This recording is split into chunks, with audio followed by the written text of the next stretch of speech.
Good morning, everybody. So, it's my pleasure to welcome you to MathFest and to the beautiful city of Tampa. I hope you're having a good conference. It is my pleasure and distinct privilege to welcome you to this MAA Invited Address on how the COVID-19 pandemic raises the need for new mathematics. Our speaker today is Dr. Colijn from Simon Fraser University in Vancouver. Dr. Colijn holds a PhD in applied mathematics from the University of Waterloo, where she studied fundamental aspects of quantum theory. She currently holds the Canada 150 Research Chair for Evolution, Infection, and Public Health. She also runs the MAGPIE Research Group, which stands for Mathematics, Genomics, and Prediction in Infection and Evolution. And the MAGPIE group studies the dynamics of diverse interacting pathogens. Dr. Colijn served as an advisor to both local and federal government during the COVID pandemic. And in her free time, apparently she has some, in her free time, she enjoys kayaking and music. She sings in a chamber choir and plays piano. She said she did not bring a band, unlike other people that have been at this conference. She told me that she enjoyed those music sessions yesterday and she had been looking forward to them. In addition, rumor has it that she brought a couple of teenagers with her who either have a great love of mathematics or who wanted to go to Harry Potter World. Maybe both. I don't know. So now I will turn the podium over to Dr. Colijn to explain to us how the COVID-19 pandemic raises the need for new mathematics.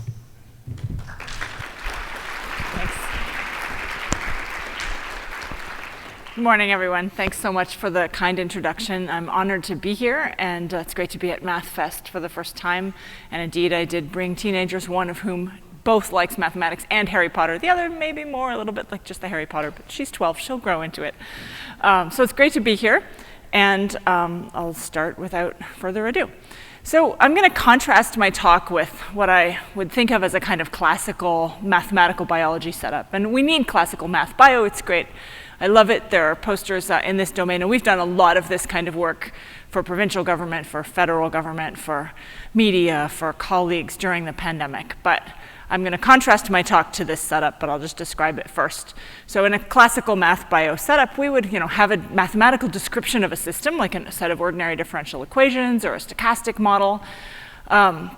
We would explore the model dynamics, compare the model to data, project forward in time, and you can see that on the right-hand side for my province, BC, and then try to answer some questions.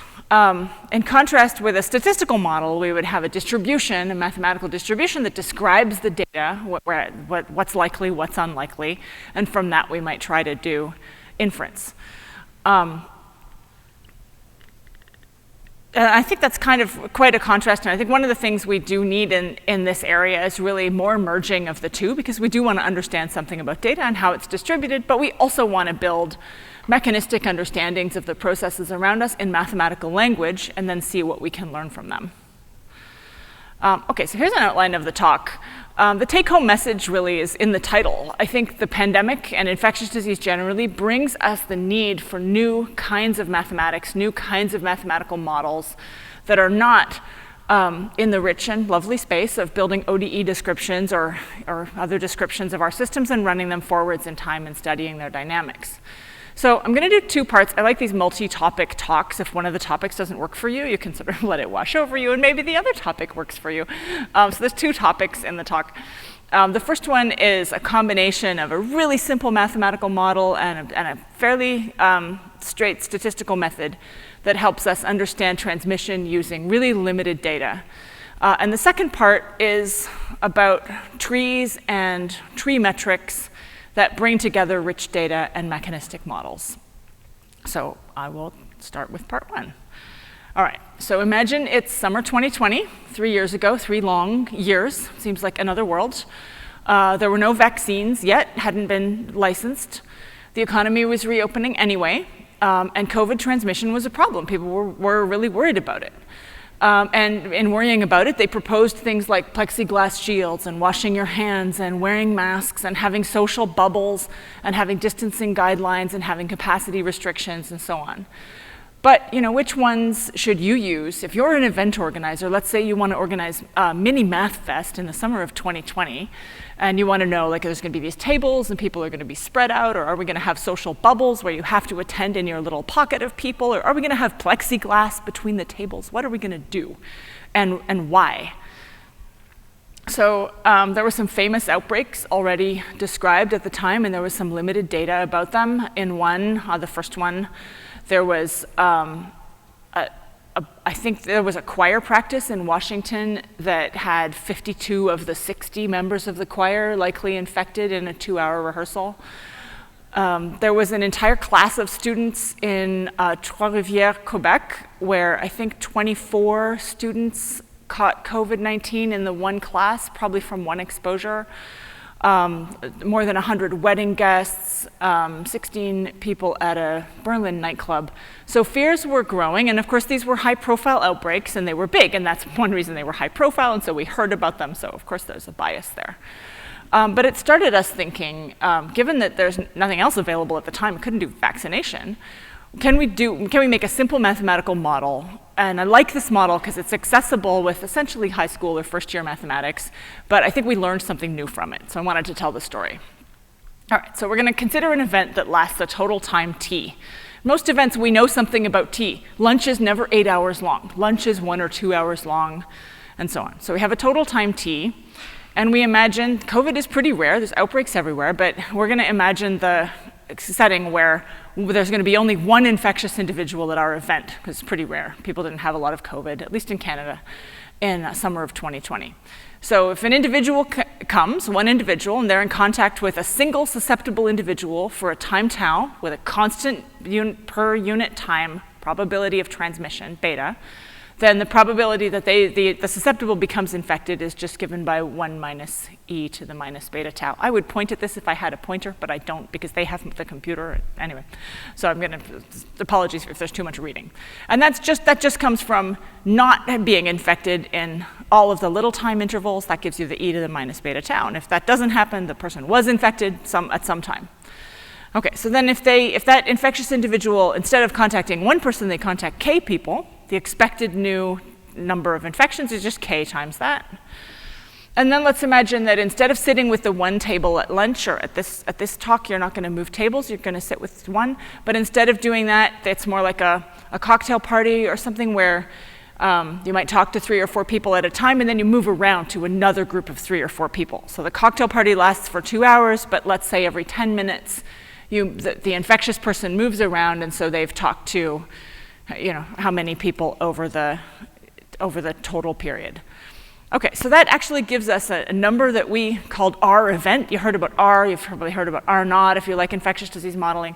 This we called R event, which is the expected number of people that are going to be infected at your event by one infectious individual. And there's a simple equation there for R event. It's just kt, little big T over tau. That's the number of people, the susceptibles the infectious person is likely to contact on average, and then the probability for each one that they get infected. All right, so that's pretty simple. We used this as a little tool to explore, what's better, and in what regimes. And I apologize for the amount of text. I hope it's visible. It looks really small from here, and I hope you guys can actually see some of the text because I can't point on it. It's good. Okay, thank you. So how would we reduce that transmission? How would we reduce our event? If I'm running an event in the summer of 2020 and I want it not to be in the news for 52 people of the 60 at my event getting infected, I want to know, what it is I should do. And we found basically 2 different regimes. If beta is low, then 1 minus e to the minus beta tau looks essentially like beta tau, right? And if beta is high, then that quantity, the only nonlinearity in that, well, there's 2 nonlinearities. There's the 1 over tau and the e to the minus beta tau. That nonlinearity means that it can sort of saturate. So how can we reduce R? We can reduce it by reducing the number of people, reducing the crowding, K. We can reduce the level of mixing by using social bubbles, so people circulate less. And in the model, this means increasing tau, so the amount of time over which you see the 5 people, and then at that cocktail party, you're forced to talk to those same 5 people for 45 minutes instead of moving every 10 minutes. That would be annoying. Nobody was really suggested that. But social bubbling, people did really suggest. And we could just simply reduce the duration of the event. So those are, the K and tau are going to have linear effects. Okay, so then, and then we could reduce beta. That's the other thing we can do. We could say, well, whatever beta is, we don't know what it is, but putting a mask on is probably going to help. And there's lots of physical data and engineering data around masks available at that time. Okay, so which is better and why? And we can just look at the time, total time, and see how the R event, or we called it here event R on the y-axis, changes. And you can see that the baseline is in red. And in the low beta linear regime, it's just a straight line. And you can see that in that linear regime, having strict bubbles is actually not as good as reducing transmission or distancing. Because reducing transmission or distancing in the linear regime have a linear effect. If you reduce K by a half, you just reduce that whole thing by a half. That's true anyway. When beta is high in the nonlinear regime, actually it saturates. And so let's imagine it's the cocktail party and there's one infectious individual, but the infection rate is so high that if they see 4 people, they're actually likely to infect a substantial fraction of those 4, so 3 or 4 of them. If they just infect those 4 and keep talking to those 4 for the whole event, that's the 4 that they contact. So you can see the strict bubbles flattens out, and then we've allowed, if it's just strict bubbles, they only see the one group, and that R event flattens out over time, and no matter how long that cocktail party goes on, if you have to talk to those same 4 people, all the other people are not exposed, and only those 4 get infected. Whereas if infectiousness is really high and you have that cocktail party, and let's say they talk for half an hour and then they move on to another group for half an hour, if that half hour is long enough that 1 minus e to the minus beta tau gets high enough, then they could actually potentially infect the first 4, and then the next 4, and then the next 4, and then the next 4. And so bubbling becomes very effective at that high transmission. Okay, so that's nice, because it gives us a guideline about how to relate the transmission rate, beta, and this equation, the other terms here, to what you should do at your event to best minimize transmission.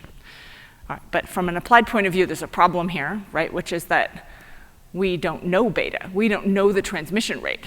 We do know something about the crowding, K. We know how close people tend to sit at lunch. We know how close people tend to be in nightclubs. Here's the choir. It's not that particular choir. This is some Google image of a choir. We maybe know the mixing tau because we know how these events are designed. But we don't know the transmission rate, beta, which is the per contact, per unit time rate of transmission. And that quantity is fundamental to infectious disease modeling. It's usually called beta. The physicists sometimes call it alpha. But it's in all those SIR models. It's in lots of estimates of R0 and other fundamental parameters. So what we did with our equation next is we developed a method to estimate beta from 15 published outbreaks at events where there was some information in the media reports about K, the number of people within a sort of infectious range, around 2 meters, T, the duration, and tau, the mixing. So for example, these 52 out of 60 singers, 5 of 39 passengers on a bus in China when a man took a 2-hour bus ride without a mask. And then the bus, there was a gap, and he developed symptoms. He started feeling ill, so he went and bought a mask, and as was routine in China already at that time. And then he put a mask on, and there were, the next 50-minute bus journey, none of the 14 passengers were infected. So what can you learn from that? You can't learn something really for sure, but there is information there. 19 people in a nightclub, and so on. So we had 15 of these outbreaks, and we wanted to use this equation and some of this information about K, T, and tau to actually figure out what's a plausible range for this transmission rate, this fundamental thing that we don't usually have a direct way to estimate. Okay, so now there's a little bit of math. So what I'm going to call N-inf is the number of direct infections from the one person at the event. So in the choir, that's 52. We're assuming there's no time for secondary transmission. There's nothing complicated going on. One person comes, whoever gets infected in the report, that's how many it was. So that's the number, and that's in our model, that's going to be a random variable, and our event, our new R, is going to be its expectation. Okay, so I'm going to fix the time t. We're going to say this choir practice lasted 2 hours, and that's known. And then I'm going to say, well, I don't really know k and tau. I don't really know how much the mixing is at the choir. Maybe they moved, maybe they had a break. We like to have tea at our choir practices, and so on. And maybe people were sitting at a certain range. Okay, so we're going to make appropriate normal distributions for k and tau.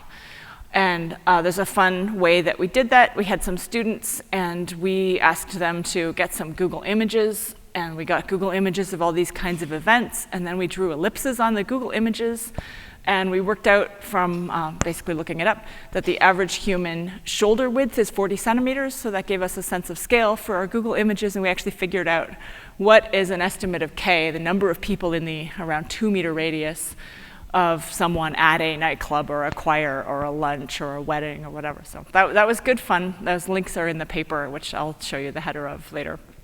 Okay, so that gave us some, a mean and standard deviation. And we said, all right, let's sample k from a normal distribution with that mean and standard deviation. And the same kind of thing for tau, although we couldn't use images for tau. That's more of, we used kind of, I don't know, expert human judgment. Well, I'll say natural human intelligence to get an estimate of tau. How often do we mix around with these events? Okay, so we get normal distributions for k and tau. And then we say, well, n-inf, the number infected, is an observation of a binomial random variable x, where the probability is p, given this 1 minus e to the minus beta tau that we talked about. And the number of trials, n, is the kt over tau term, the first term in our equation for event r. Okay, so now we know, because it's a binomial random variable, we know its probability distribution, so we know the probability that the random variable x is equal to I for whatever I. Okay, and we have n-inf as an observation from that distribution. Okay, so we took a Bayesian approach with a uniform prior. Don't worry if that's not familiar to you, that's totally fine. But essentially what we did was we say the likelihood of a value p is proportional to p to the I, 1 minus p to the, should be n minus I, the number of trials minus I. So there it's correct in the second line. P to the n-inf, because that's the observed number of direct infections, and then 1 minus p to the n minus n-inf, n is the number of trials.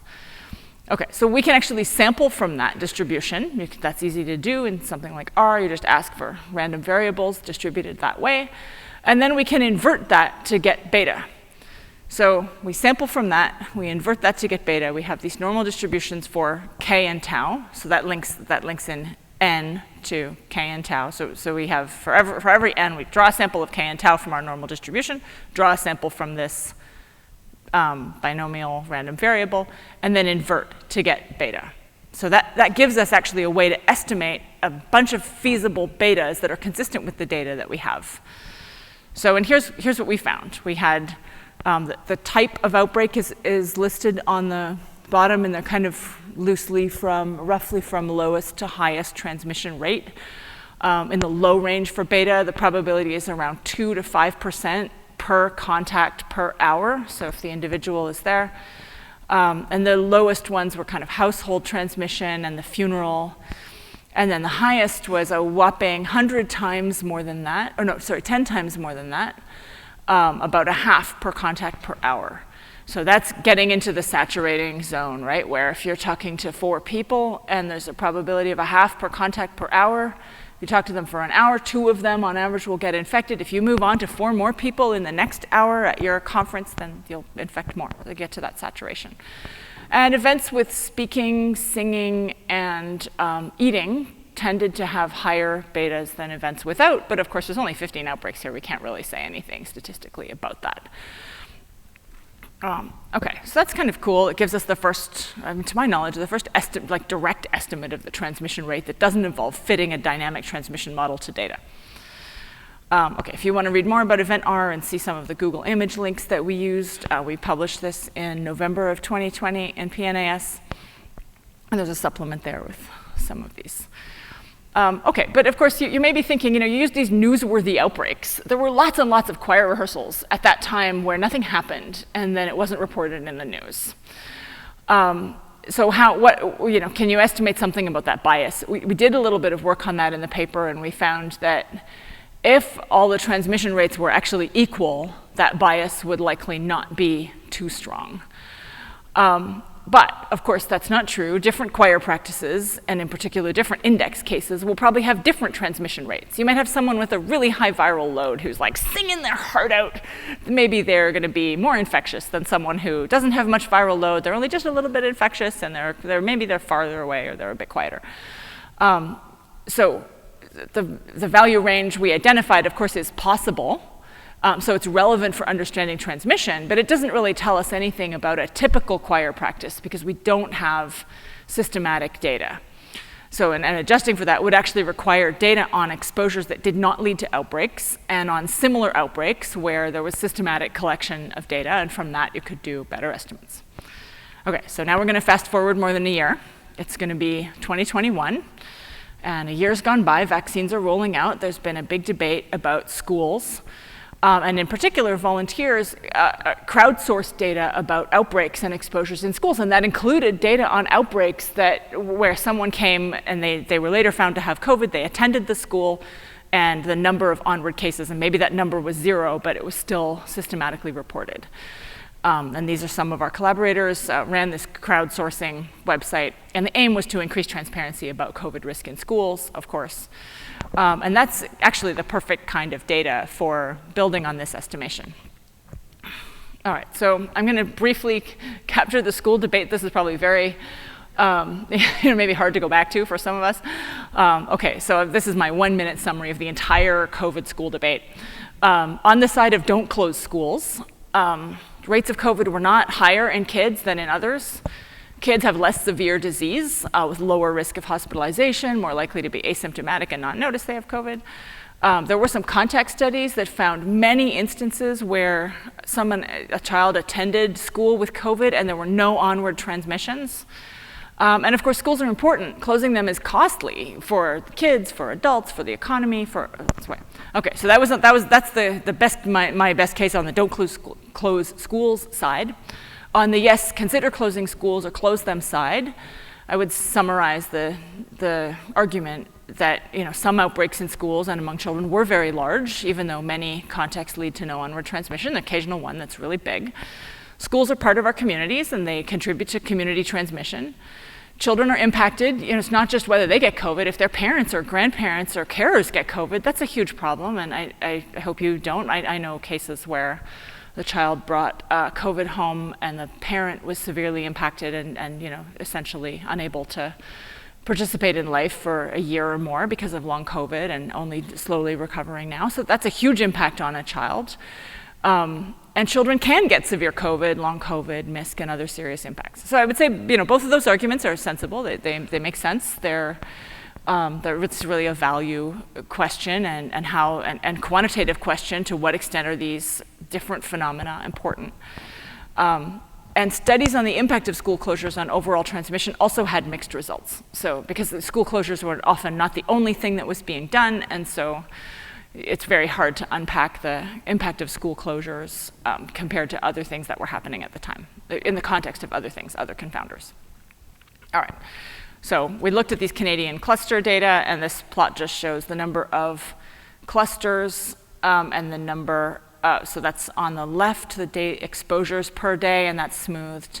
And then on the right is daily incident cases. So you can see that the number of clusters mirrors, reflects transmission in the community at large and also contributes to it in these. And we've looked at 4 provinces where we had the best data, and those are the 4 listed there. These show the distribution of reported cluster sizes, and you can see a lot of them are 0, or maybe that's 1, including the index case. So there's a lot of instances where there was an exposure and no onward transmission, and then there were some instances where there was an exposure and 30 cases. And so there was quite a bit of over-dispersion there. It just gives you some impression of the data. Okay, so what did we do? We used the same kinds of tools. This is the math. We imagined that exposure events occur according to a Poisson process with a variable rate. And then independent of that, once an exposure does enter the school, we say Z people, I should probably say Z here, but I can't, sorry. They're going to be infected by the index case. So a total of Z plus 1 individuals are going to be infected in the cluster. And so Z includes the people who were directly infected plus any more that got in the same cluster. So here we can't really distinguish between did the index case infect them or were they a secondary case. Okay, so Z is going to be a Poisson random variable with a parameter V, and V is going to be a gamma distributed random variable that reflects the different rates. And that makes Z a negative binomial random variable with a mean and a dispersion, K. So it's like a Poisson distribution, but it can be over-dispersed and have a higher variance. Okay, so then we're going to say, well, we observed these clusters, but the number of clusters the number of people who were observed actually depends on testing. So we compared two different approaches to testing, and this one is just everybody's observed with some probability Q. So there's some testing happening, and with probability Q, it's known that you had COVID, and with 1 minus Q, it's not. So then we can write down the math for the probability that an observed cluster has I individuals, and you get these binomial term. There were J in total, and then how many of them got counted and observed and and unobserved. And then we can't observe clusters with 0 individuals in total, so we condition on observing at least 1. And that gives us a likelihood for the cluster sizes, and we have this cluster size distribution, and we can proceed to estimate the parameters of our distribution. This is really a statistical model. We have a distribution, we assume it, we have a mechanism where it comes from about transmission and this Poisson thing, but really it's a statistical model, and we can now estimate this mean and dispersion that describes this cluster sizes. And we found that, it actually depends on the testing. So what's happening with the dispersion and what's happening with R depends on how many cases we're observing, which makes sense. And if we're finding 50%, it's about 2 to 5 new infections per exposure on average. So just from the cluster sizes, without all the kinds of data people use to estimate those things, we can get that. And what does that mean? So one thing it means is you can look at, what's the law? Is it Perritos Law? Anyway, 80% of the secondary cases are in 20% of the largest clusters. So that gives you a sense of how rare the big events are and how much of the total the bigger events describe. If we could only detect 50% of the cases, we would estimate it's even more skewed. So 85 to 90% of the infections are actually occurring in the top 20% of the clusters. Okay, and then if we have a model for what a school is about 6 hours a day, about 5 days a week of contact. We can go back to our beta, K, T, and tau, and we can actually estimate the transmission rate, beta, the per contact per unit time. So the same quantity we estimated from these large outbreaks. And we assume 25 contacts per classroom, 12 hours of exposure before someone gets sick and gets removed, and so on. And we get these really highly variable estimates for the 4 provinces. So you can see the little numbers on the horizontal lines are the quantiles. So the top one is 0.9999, so that's extremely rare to be above that. And you can see the 99th percentile there is around 0.03, 0.04, which is close to the top end of that. It's close to the bottom end of the choirs and the first outbreaks. But it shows that it's incredibly variable, and most commonly it's very low. Okay, so I'm just going to compare the two, right? So I started with these high-profile outbreaks, the choirs, the weddings, and so on, and then I ended up with the schools, and the numbers are really different.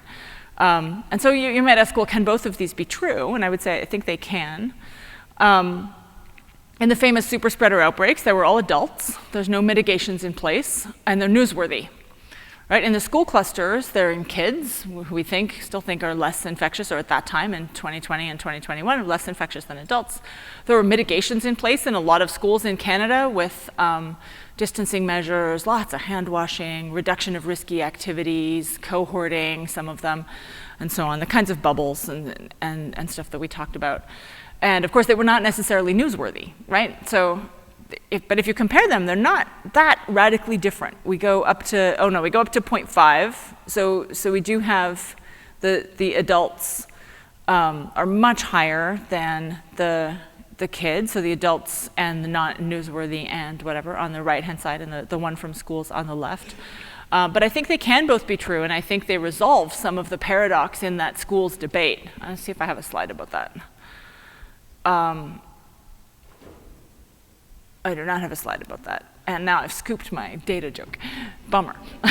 Okay, so I will just say it can simultaneously be true that kids are less infectious than adults, and lots of exposures. If you follow a child, you're most likely to get in the blob at the bottom of those violin plots where the transmission rate is incredibly low, and you're most likely to find someone who doesn't infect anyone else. Lots of COVID exposures, probably the majority of them, lead to no onward transmission.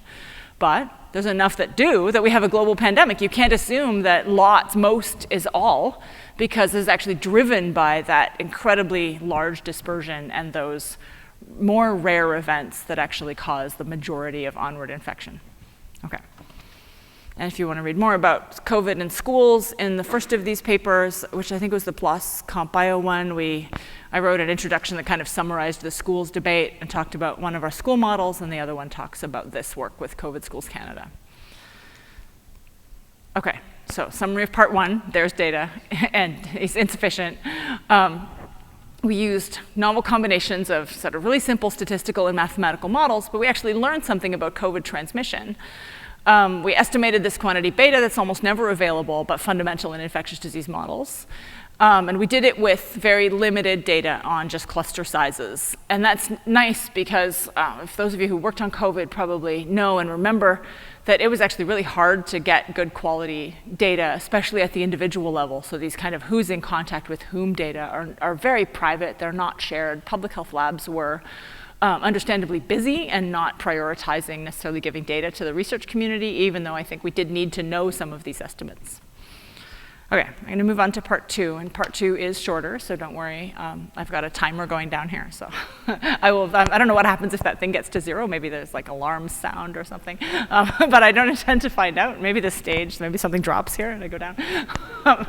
Okay, so part two. Viruses and bacteria and other pathogens, as you may have noticed in the past 3 years, really have the potential to change the world and to adversely affect us. And unlike the limited data context I just talked about with the pixelated image of the Star Trek guy, we actually have access to a lot of data about these pathogens in the form of their genetic sequences. So here's some pictures. The left two are both phylogenetic trees, which I'll talk about more, and they're colored in. But the point of this is that there are high volumes of sequence data. Each dot on those left two plots corresponds to somebody's virus that was sequenced, and the RNA was read and compared to the other viruses, and then that was analyzed. At the time I made this slide, which was some time ago, there were only 13.5 million sequences for COVID on the public databases. Now there's probably 30. The last I looked, there was 20. So rising quickly, and people are sharing these sequence data. But of course, that sequence data, you can make those nice pictures, but this is, part two of the talk with the same message. We need new mathematical ideas and tools to really get the most out of these data, because they don't jump off the page and answer real questions, and because they raise, in trying to answer real questions with them, they raise interesting mathematics. So why? Well, we might like to describe how these pathogens are evolving in a language that humans can understand. We might want to use that rich information for better forecasting. We might want to understand how diversity in these pathogens is maintained and what's going on, link it back to mechanistic models that we use to understand how pathogens will change in time and what their population is going to be, because that answers questions like how can we manage antibiotic or vaccine resistance and public health. Okay. So I'm going to talk about a phylogeny. Those pictures on the previous slide. This is a smaller one that I made up. So a phylogeny is a rooted binary tree, and it shows patterns of ancestry of a set of organisms. So the tips are things we observe, and the internal nodes of this tree, here it's binary. You can make them non-binary, but that's okay. We'll just use binary ones for now. The internal nodes of this tree correspond to reconstructed ancestors of sets of tips. So you've probably seen the tree of life, and you've seen that humans and chimpanzees and gorillas are a little group within the apes, within the primates, and so on. These are like those trees of life, but they're trees of life just for the collection of viruses or pathogens that you have that you want to understand. Okay. So where do those objects come from? How do we reconstruct those? This is not the focus here, so I've made that into a black box. We're going to treat that as a black box. That black box has in it some ingredients like maximum likelihood tree reconstruction and evolutionary models and Bayesian methods that people have been thinking about in collections since the 70s. But we've got our cartoon scientists, and they have data, and then they use these black boxes, and these nice discrete mathematical structures come out of these black boxes. These are these rooted binary trees. Okay. So I'm going to make a distinction between labeled and unlabeled trees like this. In a labeled phylogeny, it's not labeled as a graph would be labeled because only the tips are labeled. And I've made up some names, including mine, on the tip labels there. So the tips have labels, and those correspond to the people or the viruses that were sequenced that gave us those tips. And the internal nodes, since we had to reconstruct them and imagine them, and we're not always sure about what they are, they don't have labels. And so applications of this, are multiple, and I can't really talk about them right now. But trees that are labeled with the same set of labels will tell different stories about the patterns of ancestry for this one set of organisms. So you have one set, I'm in that set, there's 5 people in that set. So our viruses would have different possible patterns of ancestry, and I could describe those with a labeled phylogenetic tree. With an unlabeled tree, nothing has a label. And with those trees, I might want to compare models to data, where I'm going to simulate something from a model. I'm going to compare that to trees I get from my data. But my simulation doesn't have Carolyn and Derek and Cedric, and it's not the exact people. We're just sitting in this high-dimensional space, and we just get these trees, but they're not the individuals. They don't mean anything. Or I might want to compare 2 different data sets to each other, where I don't have the same names. OK, so I'm going to talk about the unlabeled case. And tools to compare unlabeled trees have been really limited. But we might have COVID in France and COVID in Germany and COVID in Tampa and COVID in Orlando, and we have all this sequence data, but we don't have the same people in all those places, and we might want to make some comparisons. So how do we do it? Well, we have place 1 and place 2, and we're just, I don't know. OK, so we might use some summary statistics to describe our binary trees. We might look at their asymmetry. We might look at the numbers of features they have. So 2 tips joined in a cherry like this it's called a cherry. We might use tools from network science, where we looked at betweenness and centrality and spectral methods. But they're binary trees, so they're pretty limited in terms of their interest as graphs. We might use height and width, and we've developed a suite of these things and explored them, but that's not what I'm going to talk about now. What I'm going to talk about now is a cool thing with polynomials that I hope you'll like in the last few minutes of the talk. OK, so what I'm going to do is, for every rooted binary tree, I'm going to make it its very own polynomial. And there's going to be a one-to-one correspondence between this particular kind of polynomial and these rooted binary trees. OK, and I'm going to just build this up from top to bottom down the right-hand side of the slide. So a single node, just a single tip by itself, well, you can call that a rooted binary tree if you like. And we're going to give it the polynomial x. And these polynomials are going to be in 2 variables, x and t. And then I'm going to have a rule where if I take a tree and I make it t1 joined with t2, and that's the obvious way where I have a node, and on the one side is t1, and on the other side is t2. And so that's t1 wedge t2. I'm going to give it the polynomial that is the product of the polynomials for t1 and t2 plus the variable t. So x is the first one, and then the little cherry is x squared plus t. And then if you take the cherry and you multiply, and you put another tip on it, so the third one down, which I would point to, but I can't, you have x cubed plus tx. That's the product of the 2 polynomials, and then plus t at the end, and so on. So I can make the polynomial for any rooted binary tree through this construction. And in fact, this is a unique factorization domain in these polynomials. And that's nice, because that lets you show that the polynomial actually uniquely defines the tree. So if I have a polynomial, p of t, and it is one of these trees, it's a unique one. And I can show that by saying, well, imagine it's not. Imagine I have 2 different trees. One of them has polynomial t1 and the p of t1, and the other's p of t2. So both of them are going to have a left and a right side, and we don't care which is which. It's rotationally, it doesn't matter. So the polynomial for the first one is left times right plus t, and the same for the second one. So if those are equal, then those 2 products have to be equal.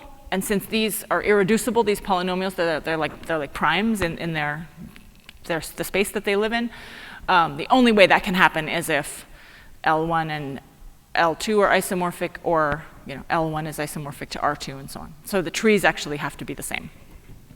Okay, so that's kind of nice. It's a cute little construction. Why do we care? Well, we care mathematically a little bit, although it's not really my area to dig into this too deeply, but there are some nice mathematical properties of these coefficients. So some of them count the number of so-called primary subtrees. You can count the number of different little configurations, like the number of cherries. It corresponds to the coefficient of x to the n minus 2t. You can get out the number of clades of size k, the number of group nodes in the tree that have k descendants under them, and then sort of higher order terms encapsulate deeper kinds of structures in the tree. Okay, and I'm going to skip the description of the primary subtrees, and I'm going to get on to metrics. So one of the things that I'm excited about that actually motivated this work, and I should say this work was done, the polynomial construction was done by a postdoc in my group, Pengyu or Peter Liu, and he's no longer a postdoc. He took on a postdoc doing some cool stuff with topology and DNA folding. Okay, but this polynomial uniquely defines the tree, and it's a polynomial, so it has these coefficients. We're going to call them A, ij, and in trees 1 and 2. So we can use this polynomial to make metrics, right? We can make a lot of metrics. We make metrics in a zoo of ways that we like. And here I've just made one where you can make a Euclidean metric or whatever. Here I've just looked at the difference in the coefficients, C1 minus C2 divided by C1 plus C2, so it's kind of a normalized thing. And there are lots of natural metrics. We could choose weights that emphasize certain terms that we like about the clade sizes and things like that. So now we have a new way to compare. I told you that there were few ways to do this task, right? Where I have the person is just shrugging like, oh, we don't know what to do. Well, now we have a tool, because now we have actually a suite of different metrics that we can use to compare these sets of trees. So I'll just show you the one simple application. Let's imagine we have 3 ways to make trees. We have one is a pure birth process with no death. These are all stochastic processes whose value gets to a binary tree. Another is sample the tree with probability proportional to the number of distinct labeled trees with that shape. So you'll sample asymmetric trees more than symmetric ones. And then there's some other probabilists have thought of different stochastic processes that generate these trees. So we can ask, well, do these different trees look different in the metric? Do they land in different places? And the answer is yes. To some extent. So here's a visualization in 2 dimensions of a multi-dimensional scaling plot. It's kind of like a PCA plot. If you don't know what that is, don't worry about it. Basically, distances between 2 points in the picture are approximately the distances in the metric. We have this metric in this big polynomial object, but we can project that down into 2 dimensions, and trees of the same color. Each dot is a tree simulated from one of those models, and you can see they kind of group together. So we can actually use this metric to identify, if you throw me a new tree and I stick it in this picture, I can say, oh, look, it's near all the other red ones. It probably came from that red model. And actually, I can use this tool in a better way than throwing dots at that picture to try to do classification. So this picture has the type of distance that we used, and the big thing is the big red arrow is our polynomial distance, and the other things are other tools that people have proposed.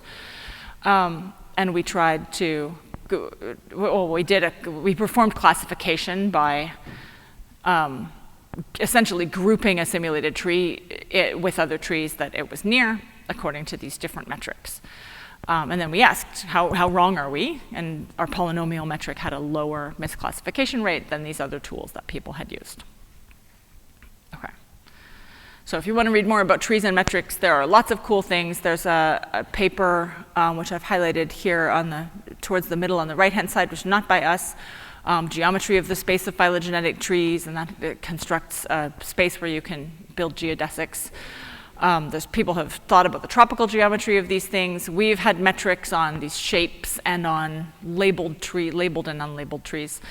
with these polynomials. So you can read about that if you like it. I think it's cool because the tree is such a nice object, and because you can build these metrics with really accessible tools, and they have real applications. So it kind of takes you from like something fairly basic in discrete math, a binary tree, to a real application through this kind of sequence data, this complicated problem of like, oh, we have all this rich data. How are we going to learn about these pathogens? Okay, so conclusions, take-home message, here it is again, and say what you're going to say it again. I think infectious diseases generally, and pandemics in particular, do bring us new mathematical challenges. I think they go beyond the sort of classic mode of mathematical biology, where we construct a dynamical system and explore its dynamics and compare them to the world. And I think these new innovations can bring in cool topics like applied probability, statistics, discrete math, genomics, and obviously the classic mathematical modeling. There are many more things, but I wanted to say just thank you for coming, and I hope you enjoyed it, and I hope we'll get some questions. Thank you.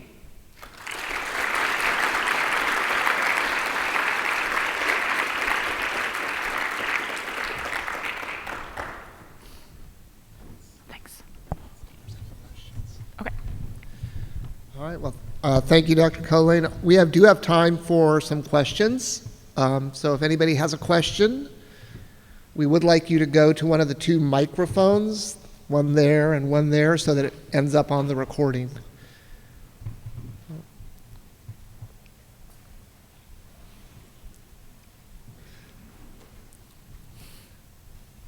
Any questions? Then, of course, when people get up, you don't know if they're leaving the room or if they're going to the mic. Can't tell. That's okay. So if it doesn't look like there are any at this point. Doesn't look like it. All right, well then, if there are no questions, let's thank our speaker one more time.